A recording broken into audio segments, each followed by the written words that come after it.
Welcome back. We are here at our second podcast. You know, since meeting with you guys the last time, we were trying to figure out some names. We've been all over the place. What names can we do? So we came up sensationally savvy, right? For right now. For right now. We'll try it, yeah. Sensational and savvy. You know, because we all are pretty sensational. We're pretty savvy. So just trying to figure out what we can do and have our name be, this is not making sense, but anyways. Have our name match how amazing that we all are. Yes. So we're back for our second podcast. We're excited to be here. So much has happened in the next month. We can't wait to share some of those details with you. But I'm going to let the other ladies go around and say hi too before we get started. Me first? Go for it. All right, I guess I'm the fundraising savvy of the Sensational and Savvy group that we have here. I'm KaLeigh. I'm the manager of philanthropic operations at MHP Foundation. Boom. Hi, I'm Andrea Lee. I am our financially savvy representative, and I am a financial advisor with Core Vision Financial Group. And I guess bringing it back to me, I am physical savvy of the group. We all are actually, but the executive director of the MHP Foundation. And as I mentioned, we have had a lot that has happened this past month. Last Thursday, we had our Wellbeing for Women, our Investing in You event, and we had 41 women in attendance. That's so great. It's awesome. It was amazing. It was amazing. Talking about everything from mental health to financial health and ending with physical health. Definitely very well received, and since then we have received some great feedback. And today we just kind of wanted to take the time to elaborate on that a little bit more. So with Andrea being one of the speakers at the event, I'm going to let her take the reins and speak a little bit about her part. Sure. Something too, we are working on getting a copy of this that we can post as well. So if anybody wasn't able to attend, Brett's working on that. That's great. So so stay tuned if you weren't able to attend and are still interested. But yeah, so I talked about some fears that women, at least that we have experienced with our clients, some of the more popular fears that some women have, and tried to bring maybe a little more knowledge to those, so that, because I feel like a lot of times knowledge is power, and Absolutely. A lot of times people are scared of things not necessarily for any reason other than they're just not familiar with them. Yeah. So I just kind of tried to talk about some of those fears and maybe give some education on maybe some reasons that it shouldn't be that scary. So, yeah. Great. And then we had it. I'm going to let KaLeigh talk a little bit about our mental health portion that was with our director of...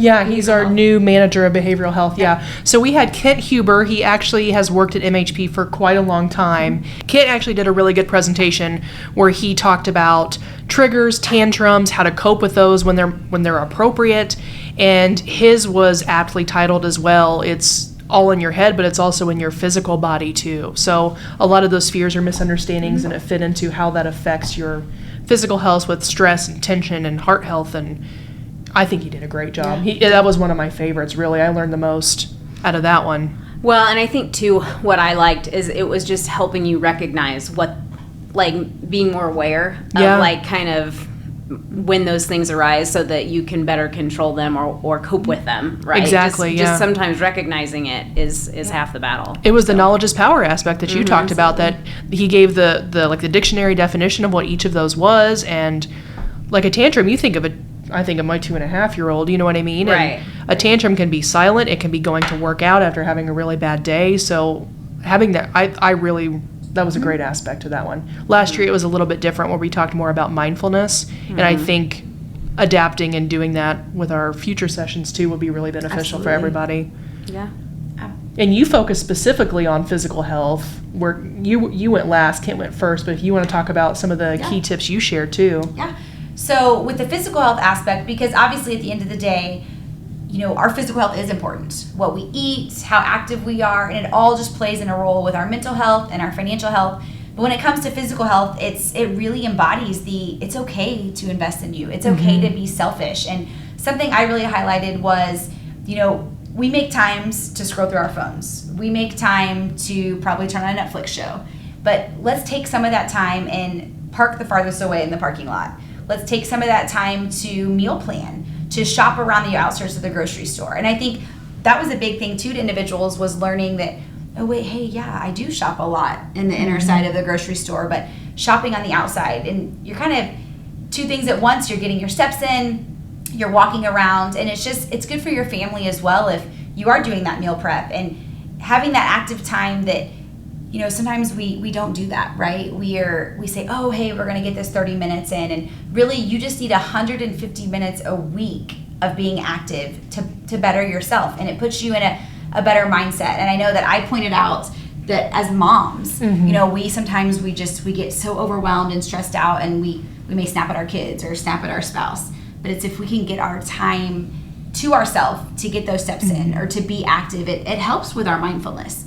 And it helps us make better decisions. So maybe make those better financial decisions if we are active. And I think for all the women there, you know, just learning. And I know that some of the feedback I received, someone said that they really liked how the speakers kept talking about that it was okay to invest in us. Yeah. And so with them coming and them hearing that, and that, oh, it's okay to take this time and invest in us. You know, we invest so much in our work, in our children, and in our relationships, but you know, to have healthy lives as a mother and a spouse in our workforce, we have to put ourselves first sometimes. Yeah.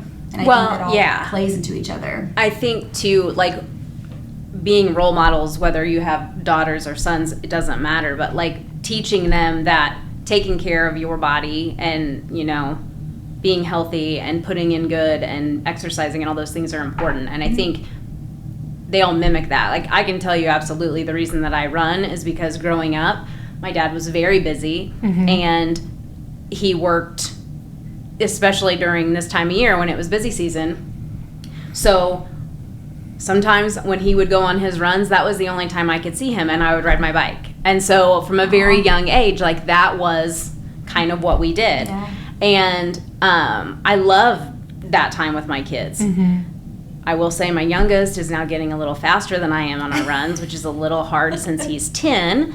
But I think it's important, right? I think it's important to teach them about finances and saving and you know, I think I mentioned to you guys, we have an 80-20 rule at our house with the boys. So if they get birthday money or whatever, that 20% of it they have to save. 20% of it they can spend, and the other 80 they have to save it. So if they want to go buy Pokemon cards, which I think are silly because they're paper, but they can with that 20%. Right. They get to do whatever they want.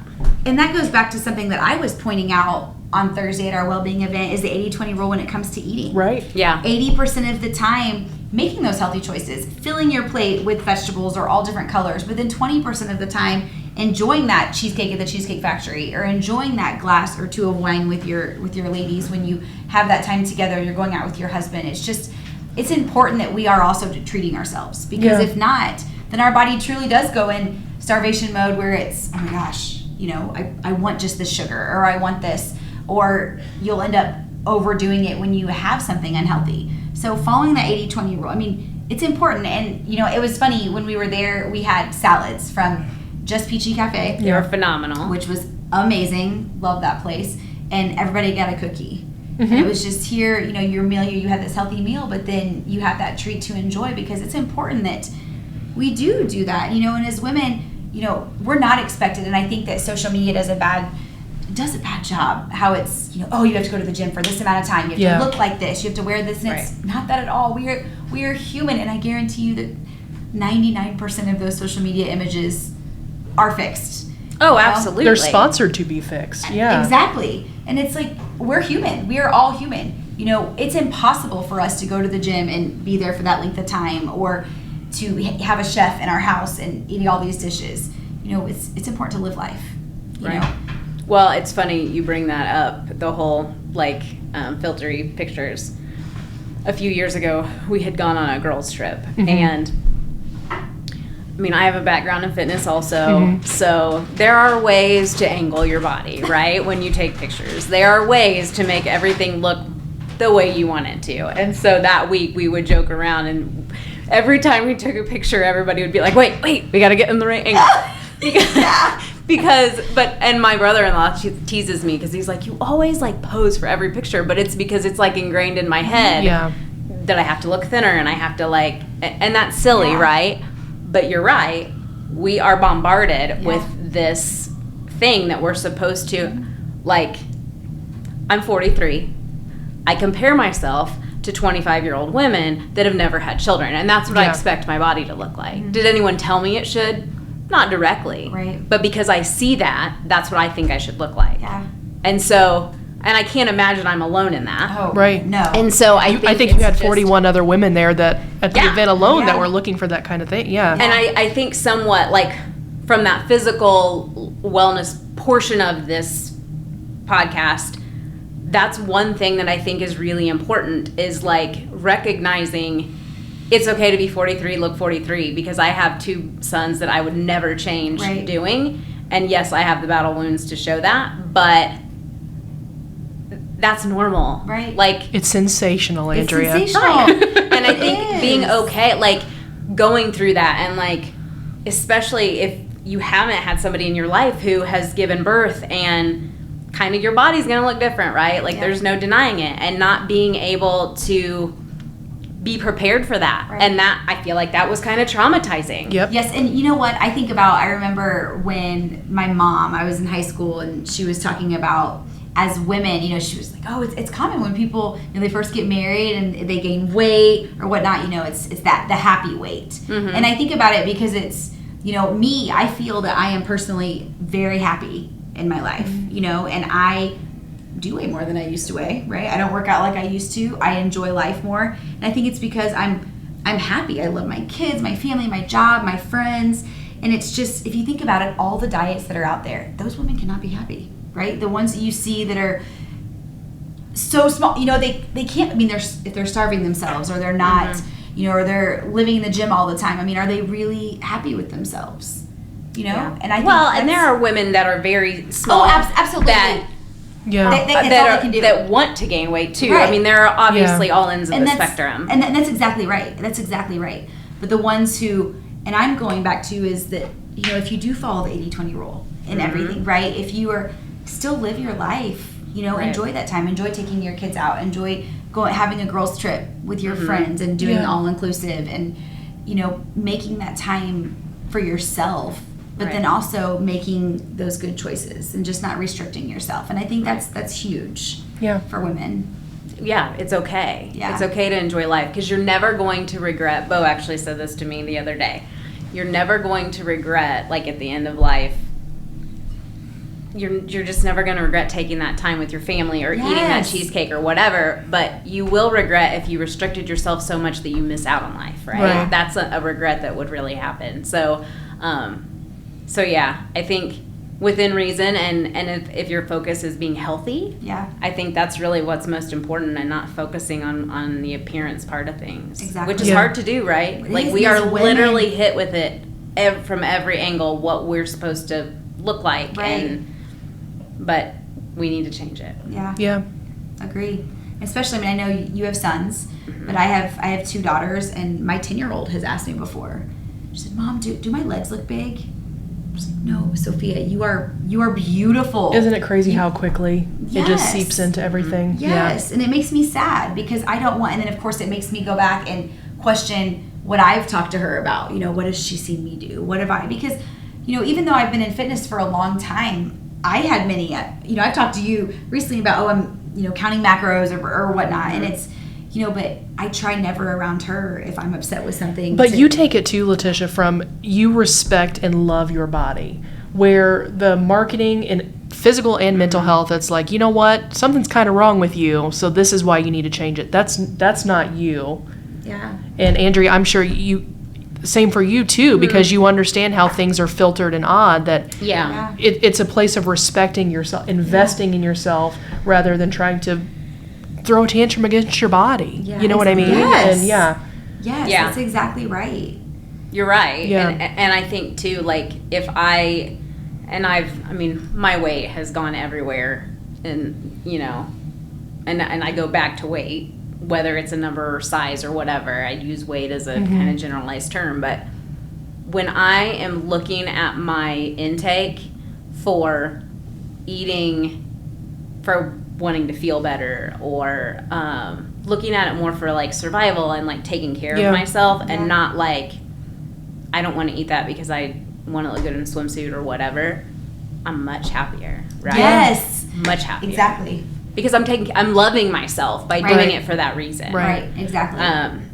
So getting there isn't always easy, but when you get to that point, I think it makes it a lot easier too. It does. And and I know we even kind of mentioned last time when we were doing the podcast on scales, right? And I still think we need to do this, ladies. Oh, we will. But breaking a scale, because the number on a scale, you cannot let that determine who you are, the gains you've made, anything, right? Yeah.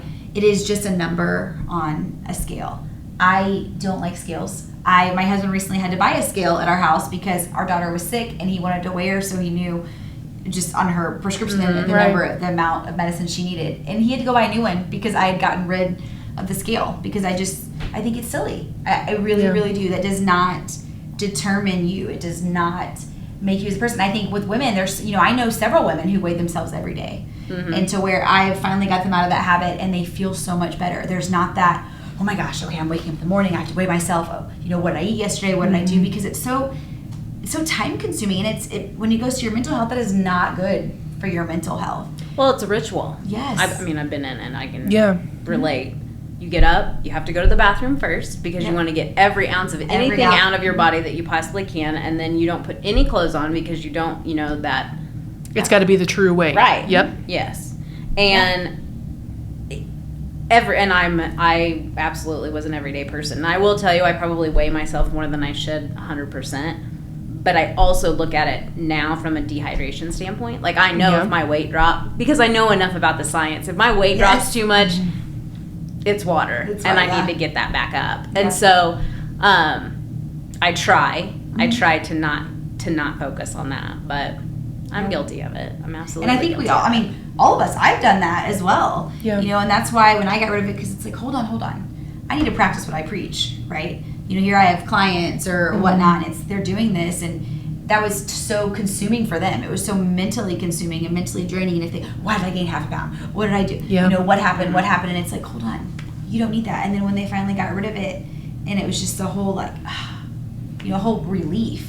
Yeah. Because they no longer had to worry about that. And as women, we do, no matter what, it is born into it. It's bred into us. Yeah. Right. About our weight and looks and so many things that shouldn't be like that. And I know, I'm so hopeful that our kids, I feel like my boys are seeing the world differently than I did. So I'm hopeful. That's one thing. I don't have daughters, but I want to make a very valiant effort to try and not raise jerks. Yes, and I think, I have one son, and I tell him all the time, we talk about, and I'm always like, oh, your future wife is going to be so lucky. Because I just want him to not be a jerk. I want him to be sweet, and I want him to know, it's the beauty on the inside that counts. It's what they look like on the inside, and I think that is, that's so important. It's who they are, it's the type of people that they are, and I think as women, that's what we need to go back to is, who we are as mothers and, wives and working women, that how we are on the inside. It's not our outside appeal. That's what I love, that the reason that all three of us got together to decide to do this and have events like Wellbeing for Women, because once you hit 28, you think, you know what? Are you 28? Yes. Just kidding. I am. I'm 14. You need to go. Sorry. You hit a certain age and some people think, you know what, this is how I grew up, or it's like stuck. It's part of how you developed mentally and physically. And us, I think we all cross our fingers that doing something like this and having events like Wellbeing for Women, we can kind of, poke the internal bear a little bit and say, you know what, you don't have to think that anymore. And here's the tools to be able to do your rethinking, or to get you in a better financial position to do some of the things you want. Or if we can't, here are the other resources that we have with local charities or local organizations, and just making it available and known, and us sitting here being honest and respectful and kind of critical. I think it's going to be important as we continue this. Yeah, I like being honest. That's just kind of my only rule. and do the right thing. It's another dadism. But, Yeah. but I think, too, kind of touching on that as well, like with finance and whatever those topics are that you're scared of, like, don't be, number one, because chances are anything that anyone is nervous about, everyone else probably is too, Exactly. right? Yes. Like, that's very normal. And so I think just kind of allowing yourself to maybe be in that vulnerable space and like learning all the changes that not only can happen within yourself, but like that you can encourage other women as well by taking that step and like stepping out of that comfort zone and just being like, yep, I'm going to put myself in this vulnerable space because I know I'm not alone. And if I can encourage somebody else along the way, then it's worth it. Yeah. So. Remember, I was so worried about what other females would think or whatnot. And because I was the case, which we just were talking about height, because I am a proud 5'1" 3/4" person right here. And it took me, I didn't get over 5 foot until I graduated high school. And then I couldn't gain weight. And I didn't like that. All my friends, and all of them were developing curves. All the boys liked them and everything. And I did not like it. So I was on that end to where I was able to change my clothes without showing any skin. Because I was so scared what somebody would think about me. And you are not the only person in this room that has had that fear either. You know what I mean? I had that same, I was very small also. And I remember in middle school I had, this is so dating myself, but Guess jeans were a thing back then. Yes. Okay. They were for me too. But I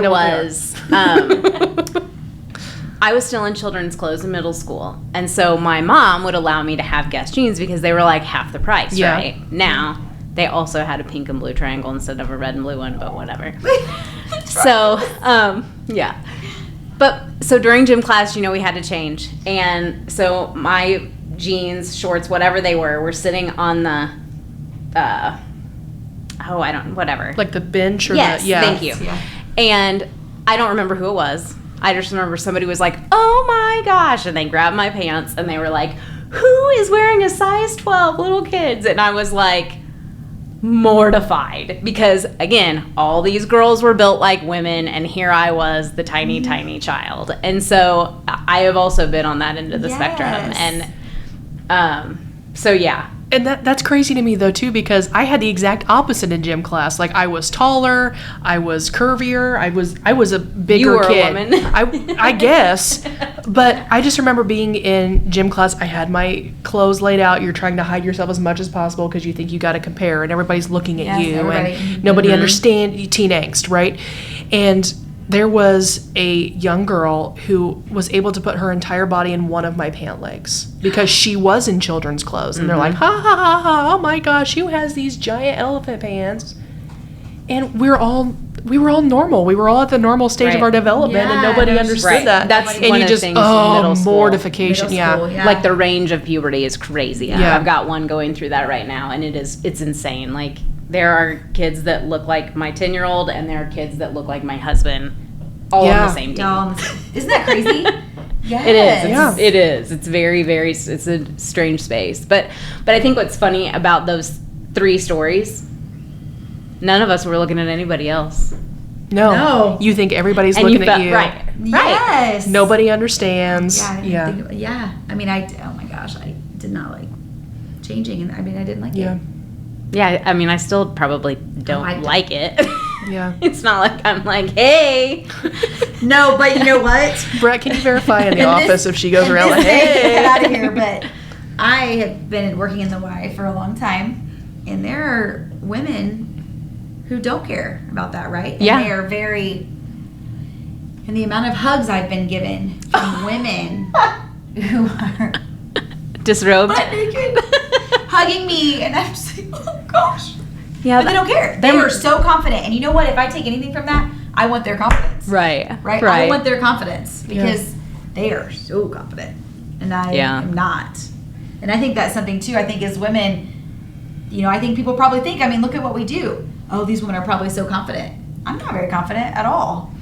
I'm not like I want to be. No, at all. My husband all the time, he's, Tisha, be more confident. And Shay, don't tell me what to do. Yeah. But you know what I mean? And I think as women, we're expected to be confident. But I think it's hard because no matter what happens, we are. Oh, do I look okay? Oh, is this okay? Is this right? Am I doing this good? Is I, you know, I think that's more common than we all. No, I think you're right. It was actually not that long ago. There was on the radio, they were talking about a very similar topic, and they were saying, like, comparing women to men, and men will take on some, like a job, for example, that they know that they're not qualified for, but they'll take it and they're like, I'm going to kill it, I'm going to do it. Whereas a woman will not apply for a job that she doesn't feel like she's qualified for, even though she may be overqualified for it. She will undercut herself, or second guess that she's capable of doing it. And it's I don't know why that is the way that it is. I hope that we're able to change that, if not in my own life, at least in my children's. Right. Yeah. But yeah, I always find it interesting. Like, and I think that's one thing as I've gotten older, just really learning that, like, all these things that I felt like I was the only one that I was experiencing it. No, everyone experiences it. We just need to talk about it. Exactly. Yeah. We don't talk about it. And it's breaking through. We've kind of talked about the 80-20, and we've talked about fear, and it's just finding the other 80% of women who's had the same experience as you, learning from them, and breaking that. You just build the resources. Oh my gosh, I'm not alone. Oh, here's a little bit of her experience from gym class. Here's a little bit of her experience from gym class. And that builds that confidence and subdues that fear a little bit. So yeah. Well, and that's something in this made me remember. After we met Thursday, Hannah, one of the ladies in our office, she was, I guess one of the attendees was talking about support groups. Right. And Hannah was like, that would be so great to just have a support group of women. She's like, it doesn't have to be like official, but just women, all different stages of life, coming together to just help each other through whatever anybody's dealing with at that time. And I was like, that's a great idea. It is. Well, ladies, what a great podcast. What a great time of us coming together and talking about a lot. And again, I know that we kind of jump from topic to topic, but I think at the end of the day, what we want out of this podcast and time with each other is just relaying in our own experiences. We're not experts by any means. It's like our own therapy. It is. It is like our own therapy. And we hope that can be for you guys too. We hope that you can have the time to invest in yourself and watching this sensational and savvy podcast. And we hope to see you guys in the future. What are we talking about next time? I think for next time, we just jump right into fitness. I think we go into where we're going to kind of put you on Sports Bra Day. Yes. Yes. Health and wellness. Yes. And as love your body. Love your body. Exactly. We talked a lot this time kind of going into the fitness and physical aspect and just elaborating on that more and digging deep to really sometimes bring out some of our fears for next week. So join us next month for our physical section and to be sensational and savvy. All right. Thanks. See ya. Thank you.